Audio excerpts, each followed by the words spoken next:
mostrado que vem aí com tempo difícil, tempo trabalhoso, né?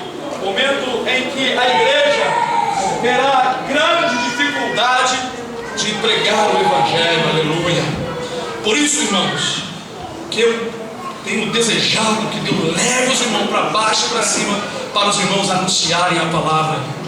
E também tenho pedido muito ao Senhor, quero anunciar, quero ensinar, quero, Senhor, gastar-me e deixar que eu seja gastado também, aleluia. Nós precisamos aproveitar o tempo que ainda nos resta. Pouco tempo resta para nós, meus amados irmãos, aleluia. E nós devemos aproveitar o tempo para falar desse grande amor e não nos envergonhar do Evangelho de Jesus Cristo, pois muito têm se envergonhado e estão partindo sem a salvação. É uma tristeza quando sabemos que pessoas, não é, que tiveram tanta oportunidade, estiveram visitando as igrejas e de repente, irmãos, a morte nem bater na porta faz.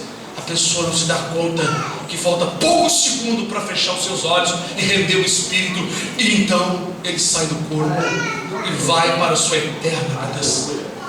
Jesus disse: vigiar. Você não sabe quando o Filho do Homem vai vir. Muitas pessoas pensam que essa palavra só se refere ao final dos tempos, ao fim dos dias. Mas para uma pessoa que morre, Jesus vem para ele, aleluia. Para cada tempo, Jesus vem para as pessoas. Jesus vem para realmente dar a ordem da pessoa partir, porque, irmãos, a Escritura sempre nos ensina, não é? Que o Senhor não avisará o momento, a hora que Ele vai chegar, mas pela sua misericórdia e bondade, Deus tem nos dado entendimento de que quando Jesus falou sobre os sinais, era na verdade para nos alertar, para que nós pudéssemos estarmos atentos ao momento exato, né, que iria começar aqui as turbulências no mundo, a fim de nos santificarmos e nos prepararmos para o arrebatamento. Então é tempo de nós olharmos para as coisas de Deus. Olharmos para cima significa pensar nas coisas que são de cima, né? Bendito seja o nome do Senhor. Esse hino que nós cantamos, né? Até os pés de Jesus Cristo, né? Escutando qual Maria, meu passado esquecerei. Quando começamos a ouvir as coisas de Deus e nos compenetrar na palavra e no estudo, na mensagem, na pregação, nos hinos, o passado fica para trás, irmão.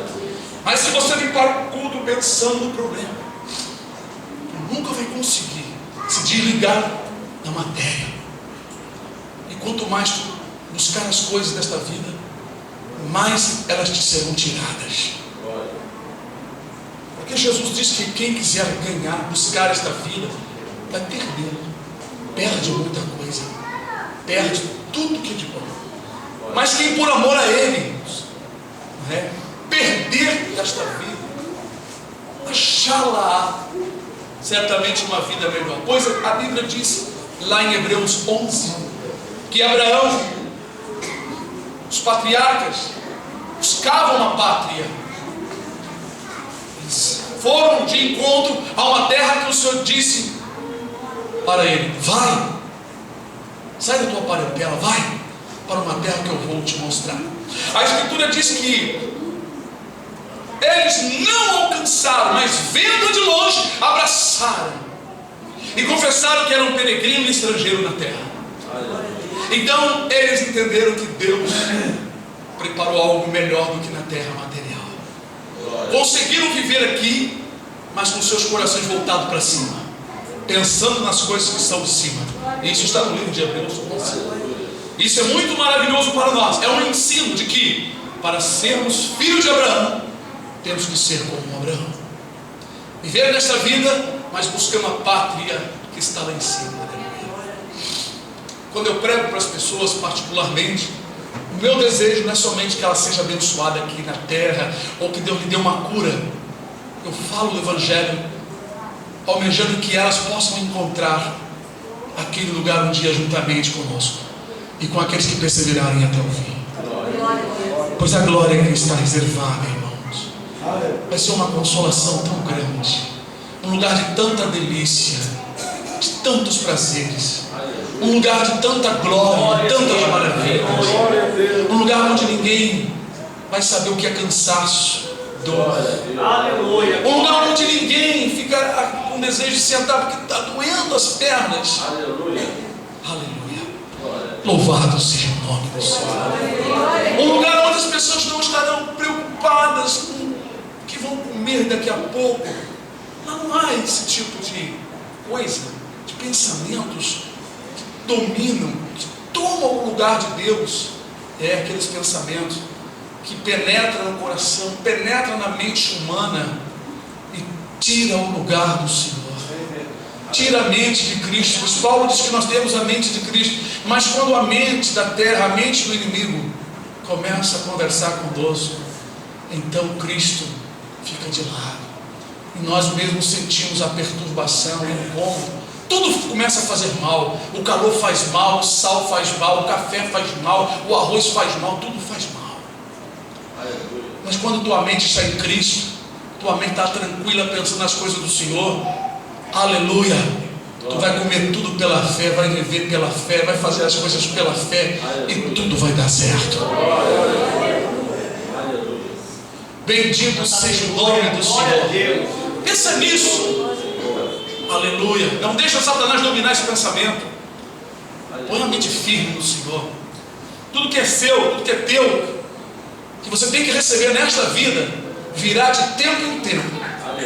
Se te incomodares em receber, simplesmente tu vais sofrer e padecer, enquanto outros vão receber pacientemente no tempo certo, enquanto louvam, enquanto buscam o Senhor, enquanto se deleitam na presença do Senhor. Aleluia.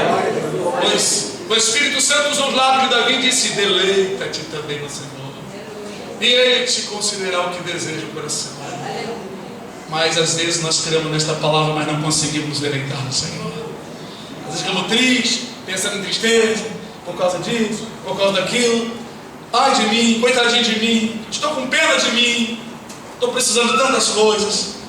O ser humano vive pensando em si. Um espírito opera nos últimos dias, espírito de egoísmo, egocentrismo, o espírito de uma doutrina em que o homem é Deus. Até os evangelhos estão ensinando: eu disse, vós sois deuses, e vós outros filhos do Altíssimo. Pastores renomados ensinando o povo, dizendo que nós somos deuses, porque Jesus citou isso, e lá no Salmo está escrito isso. Mas eles estão tão cegos que não entenderam o que o Senhor falou lá no Salmo, pois o Senhor estava se referindo aos juízes da terra. Eles estavam fazendo a sua própria vontade, não exercendo o juízo que Deus ordenou a favor dos necessitados e contra os pecadores, mas recebiam propina e peita, e com isso eles, na verdade, não julgavam segundo a reta justiça. Então disse o Senhor: os alicerces da terra vacilam, a estrutura da terra vacila. Quem é a estrutura? Quem são as estruturas da terra, irmãos? São quem ensina a justiça, irmãos.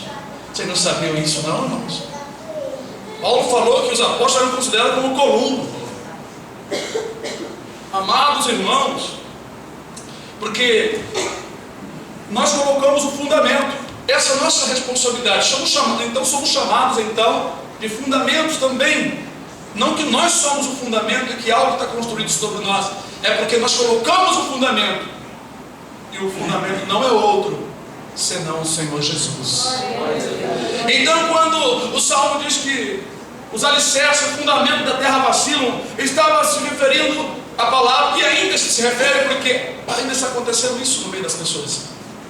Eram os juízes que deveriam usar a palavra, deveriam julgar com a justiça, deveriam amar a palavra, deveriam rejeitar as propinas e os subornos e julgar segundo a reta justiça. Então Deus chamou eles de Deus. Deus disse: vós sois Deus, mas vós outros são filhos do Altíssimo.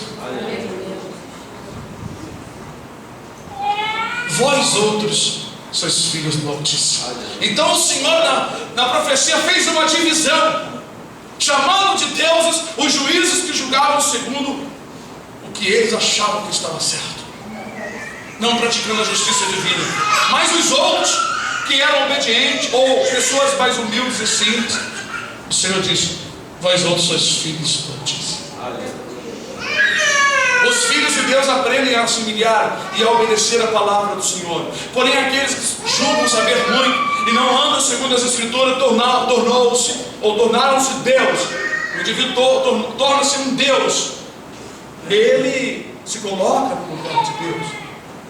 Por isso que a desobediência não é somente uma coisa de religião. A desobediência faz o homem se colocar no lugar de Deus, se transformando num Deus, querendo parecer Deus, se sentindo Deus, dono disso, dono daquilo, desejo de domínio. Esse é o sentimento que invade o coração das pessoas, e elas se preocupam muito consigo mesmas.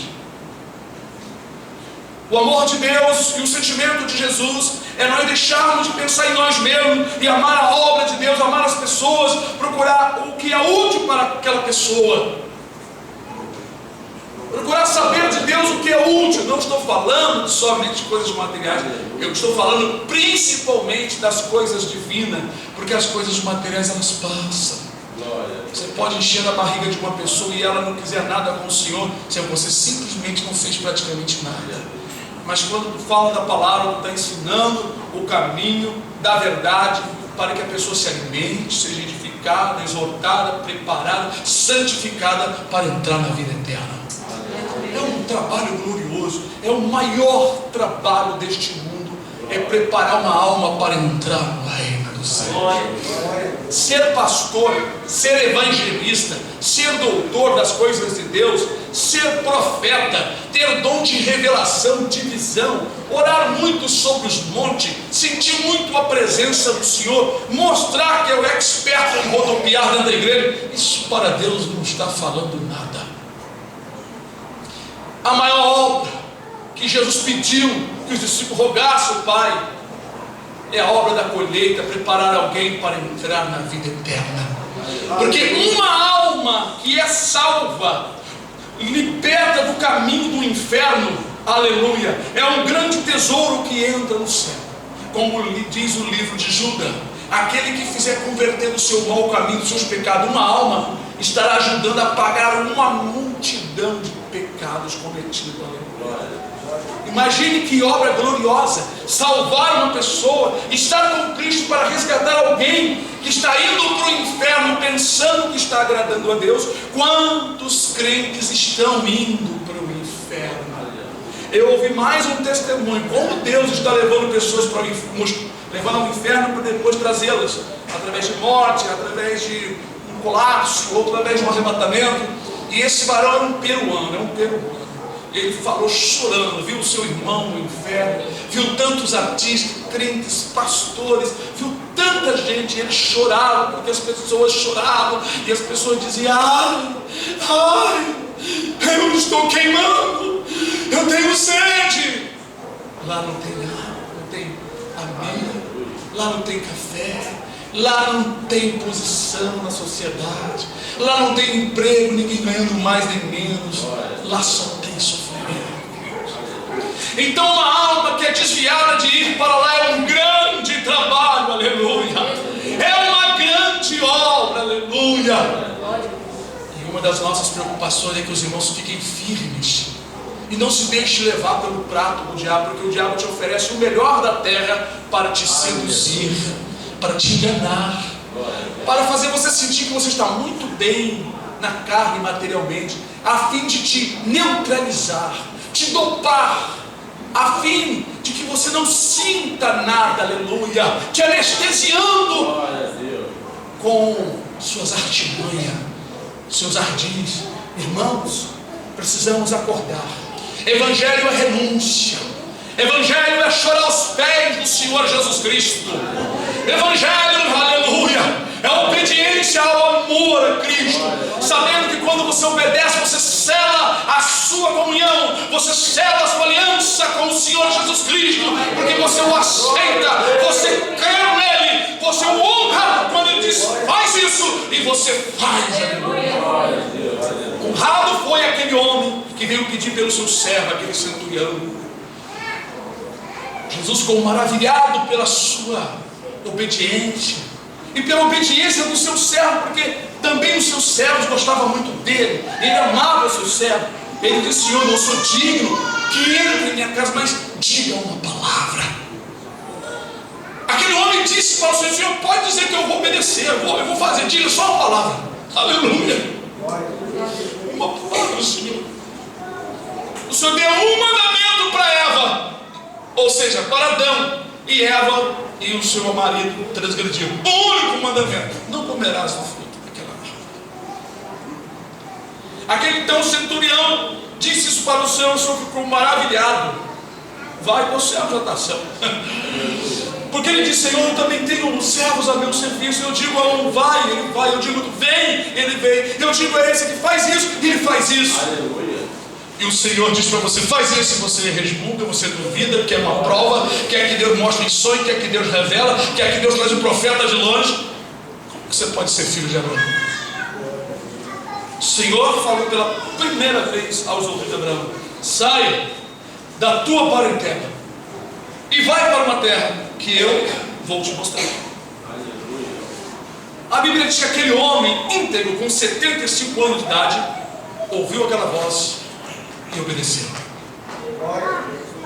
Como podemos superar tantas coisas e ganhar tantas bênçãos se às vezes nós não estamos prontos para ouvir a voz do Senhor, prontos para cumprir? Bendito seja o Deus vivo, bendito seja o Deus de Abraão, de Isaac e Jacó. Quando no nosso coração as coisas são espontâneas, isso agrada ao Senhor. Pois mesmo nós não tendo capacidade, aprendi isso no quartel. Quando o Senhor te disser, tu diz: Senhor, eis-me aqui. Pois no quartel eu aprendi isso, para nunca dizer não a uma autoridade quando mandasse fazer qualquer coisa, mesmo que fosse uma coisa absurda. Eu aprendi isso. Eles me explicaram depois. Essa autoridade não gostava de ouvir o não do soldado, e aí, então castigava por ele falar isso. Essa autoridade gostava só de ouvir o soldado dizer: sim, senhor. E muitas vezes eles testavam o soldado por fazer uma coisa impossível, mas o soldado ia, se esforçava, lá caía, não conseguia, e ele mandava se retirar. Aleluia. A autoridade mandava o soldado, deixar o que foi mandado. Era apenas para testar. E Deus, ele muitas vezes nos testa. O homem leproso quase perdeu a bênção porque simplesmente não quis cumprir uma obediência que Deus requereu dele através do profeta Eliseu. Vai no Rio Jordão, dá 7 mergulhos, é só isso. Vai lá e toma um banho lá, dá 7 mergulhos. Aleluia. O homem foi murmurando. Quantos como Naamã fazem assim, vão quase perdendo a bênção. Deus é tão misericordioso que abriu os lábios de um dos seus servos, e ali aquele seu servo tão prudentemente e sabiamente pelo Espírito de Deus falou: mas Deus, Senhor, se o homem Deus mandara fazer algo tão difícil, não faria? E aquilo fez Naamã refletir que se é verdade, e por que eu estou aqui não querendo fazer uma coisa tão simples? Isso é fé. Muitas vezes um irmão, uma pessoa tem uma doença e Deus manda fazer uma coisa tão simples, e a pessoa põe um monte de obstáculo, dando ouvido à voz do Satanás, e sai perdendo a bênção, deixando na mão de outro a bênção de Deus. Aleluia. Quando o Senhor te falar, irmãos, em sonho, diga para o Senhor: Senhor, eis-me aqui, Senhor, seja feita a tua vontade. Aí o Senhor vai dizer para você: servo bom e fiel, no pouco tu foste fiel, sobre o muito eu te colocarei. Amados e queridos irmãos, precisamos romper a barreira do não, precisamos romper a barreira da dificuldade, Precisamos romper a barreira que nós, aleluia, juntamente com o aniversário de nossas fraquezas, colocamos entre nós e o Senhor, aleluia. Muitas vezes, irmãos, o inimigo nos faz ser perdedores diante das situações, porque ele batalha para crescer do coração e da nossa mente coisas pequenas que se tornam grandes. Como dizia o meu pai de criação: você está fazendo tempestade num copo d'água. Está fazendo tempestade num copo d'água. E é verdade, muitas vezes uma coisa deste tamanho nós acrescentamos, e a ideia é fértil, e começamos a pensar um monte de coisa, e se não vigiar, às vezes até ofendemos os demais e pecamos. É claro, irmãos, não estamos condenando ninguém por esta palavra. Estamos falando o que ocorre com todos nós. Mas a diferença de irmão para irmão, de irmã para irmã. Alguns meditam nisso e estão sempre lutando contra isso. Outros esquecem e vão caindo nos laços do inimigo e constantemente estão se envolvendo nas preocupações do dia a dia e ficando infrutífero e perdendo a alegria, perdendo a paz com o Senhor. Muitas e muitas vezes alguns dos meus filhos ligaram para mim, preocupados, às vezes chorando, triste. Eu ali, calmamente, eu vou estudando a Escritura, vou falando, porque eu estou percebendo que o inimigo está criando também uma situação para envolver eles e a mim. E a mim. Bendito seja o nome do Senhor. Esses dias Israel chegou no meu quarto, foi antes de levar, mostrou o braço que ele bateu com o braço lá no lugar do trabalho e fundou aqui. Eu olhei, realmente estava amassado, mas também como ele tinha, não sei se no cabelo formado, um furúnculo aqui para inchado, e aquilo no meu coração, assim, na hora assim, me deu vontade de falar algumas coisas para ele ir ao médico e tal. Eu falei: não, isso aí não é nada demais. Se tivesse quebrado, ele não estaria nem mexendo, porque é uma quebradura, é uma dor muito grande, principalmente se quebrar aqui, esse osso aqui, é uma coisa que não dá nem para fazer isso direito. Então eu fiquei em paz. Aí eu ia falar para ele que aquilo não era uma quebradura, que deveria apenas ter ele magoado localmente, mas ele foi no médico, eu não tinha nada, eu já sabia. E aquilo não me preocupou e nem deixei aquilo ficar no meu coração, só ele me mostrou, ali na hora eu pensei e continuei fazendo o que eu estava fazendo. Quem estivesse me observando de longe poderia ter me julgado e falado assim: pai desnaturado. Aí eu ia me virar assim: gente tão preocupada, gente tão sem fé.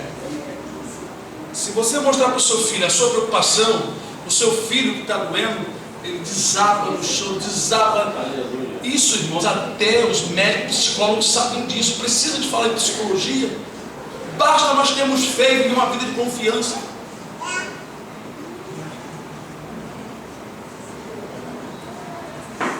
Se nós pudéssemos, irmãos, meditar mais na palavra, e nós estaríamos mais perto das águas, dando fruto na estação própria, e nossas folhas vão ficar verdes, aleluia, e tudo que nós fizermos vai ser com prosperidade, aleluia. Se nós pudéssemos meditar mais na palavra, pensar mais nela, aleluia, glória a Deus. Irmãos, eu sinto que tem muita gente sedenta por aí. Eu falei algumas coisas sobre o que aconteceu lá, em Campos, mas eu quero dizer aos irmãos que as pessoas estão famintas, sedentas de verdade, mas verdade que saia de pessoa que viva essas verdades. Se você não viver, você pregar o evangelho, mas demonstrar com o seu semblante, você tem uma cara de preocupação, uma cara de insegurança, um rosto de inseguro, isso não vai causar efeito nenhum. A Bíblia diz que Esdras, ele tinha preparado o seu coração para buscar a lei de Deus, para cumpri-la e para ensinar. Se eu não viver, não tiver essas experiências, eu vou passar uma mensagem seca para as pessoas. Se eu não viver em paz, como pregarei o evangelho da paz? Se eu não viver o amor, como o amor vai ser refletido no meu rosto para as pessoas? Imagine eu padecendo e pregando para a pessoa: rapaz, Jesus tem dito, e a pessoa olhar assim: fica mais estranho. passa até mal para as pessoas. Então, quando nós vivemos uma vida de paz, nosso rosto é de tranquilidade, de paz e de alegria, vivemos louvando o Senhor, essa luz de Jesus faz com que a pessoa perceba, irradia o interior, a alma da pessoa, porque ela percebe isso, percebe que o nosso rosto está refletindo o gozo e a alegria do Senhor. Eu já vi gente pregando o Evangelho preocupado e falando sobre preocupação. Quer ver uma coisa? Se o irmão passa uma situação desastrosa, uma situação ruim, e vem pregar o Evangelho e prega uma mensagem dentro que você passou para os irmãos, é porque está tentando colocar para fora o que está vivendo, e está fazendo mal para os outros que estão ouvindo. E aqui já aconteceu isso. E precisamos estar muito atentos. Eu quantas e quantas vezes me segurei, mesmo que eu fiquei quieto, os irmãos não notaram quieto, mas procurei pregar o Evangelho, falar da palavra. Quando eu venho de casa já queimando, pode baixar a cabeça, porque o Senhor já veio me falando, não é? E claro, tem que falar, senão Ele cobra de mim. Mas muitas e muitas vezes, irmãos, eu luto para que nenhuma interferência extra, familiar, problemas, outras coisas, venha entrar na mensagem. Eu não posso deixar que as nuvens do mal venham me cobrir e sufocar a mensagem. Não posso deixar. Assim são os irmãos, devem viver uma vida mais tranquila, mais voltada para a palavra do Senhor.